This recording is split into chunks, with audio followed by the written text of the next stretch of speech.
Hi, Spots and Cheap Pops, you're on the air. Hi, Spots and Cheap Pops. Folks, this is a bonus episode. We still have a WWE WrestleMania 40 pre-show, but Flotty Dottie, a guy that's been getting a lot of attention from our show, just our show. We're the only one that likes to cover and talk about CM Punk. But CM Punk had a curtain pulling back interview and dispelled some rumors, a couple of revelations, but was able to tell his side of the story. And I was absolutely fascinated with this entire interview. And like I always say, Punk, whatever he is in the ring and however I think he may have acted at certain times, when he has one of these in front of him, you just can't help to listen. But Vladi, I'll let you go first. What did you think of what he said, what you thought, and what you may think differently now? Just in general, what are you thinking with CM Punk absolutely, in my eyes, just kind of reiterating and kind of solidifying a lot of the things that we already thought, but there were a couple of revelations. What did you think about this interview, and how massive do you think it's going to be when it's all said and done? You know, as you opened up this show, you used a word that has been in my mind for probably the last 24 hours, and that was fascinating. I was fascinated by this interview. And to be quite honest, as I opened that on YouTube and I saw that it was like an hour and 54 minutes or something, I was like, this is a bit of a commitment. I didn't realize how long this thing was, you know? I thought maybe it was going to be an hour. So I was able to sort of cut it in two pieces, and after where I had to pause it, I couldn't wait to get back to it. And I've never seen an interview in such a manner like this. Like, Ariel Helwani definitely scored some points with me. Like, I got to be honest, he asked questions I would be nervous to ask. And I was surprised at how forthcoming that conversation was between the two.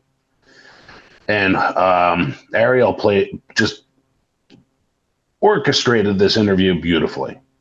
And he pulled out what I was shocked that he was able to go and just have Punk discuss. I didn't think he would touch some of these topics, Vince included. Yeah.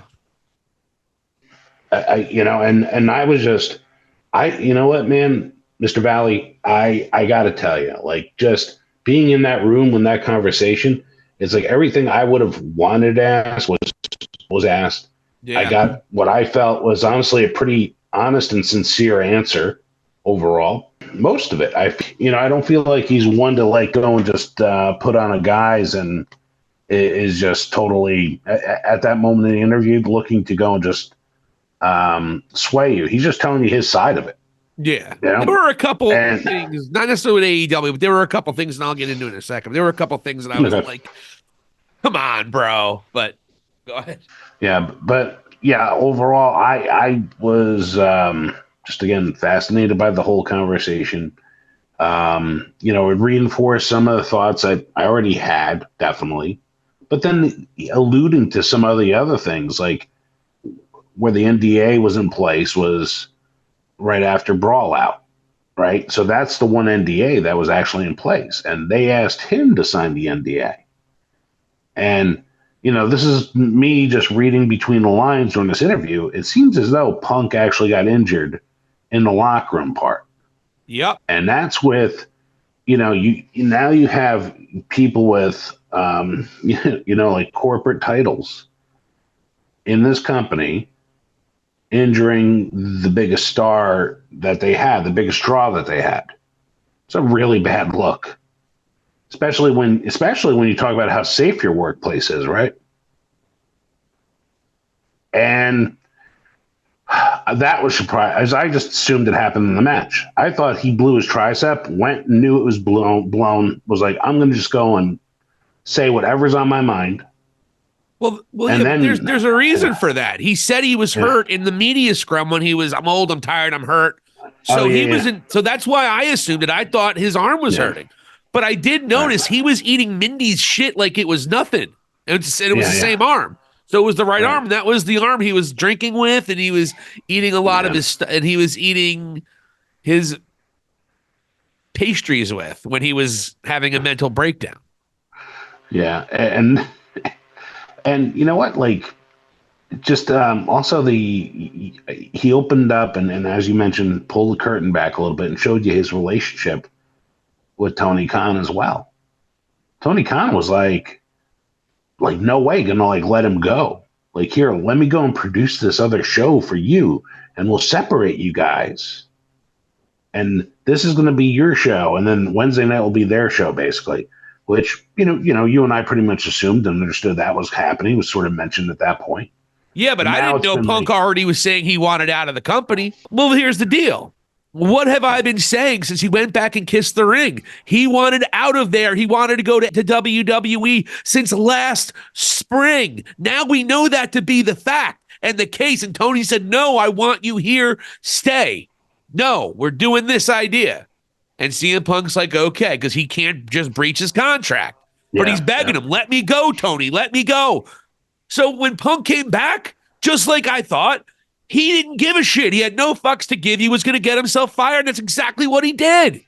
So that part was reinforced as well. Tony Khan being a complete weakling and fool and having almost zero control over his wrestlers. We knew that. And Punk's big thing, just brutal with him. And I don't know why he necessarily had to go there, but it's Punk. You don't get a lot of filters with him. I don't know if he had to bring up the fact that he called Tony Khan a clown. And this place is a joke. And, but that was the other big revelation, Vladdy. Well, there was the Jungle Jack Perry part of it. He didn't punch. And then there was also the Hangman part of it. Hangman going completely off script. You could see CM Punk crystallized why he had his frustrations and why he did what he did. I still think he acted like a baby and a selfish asshole and an egotistical prick.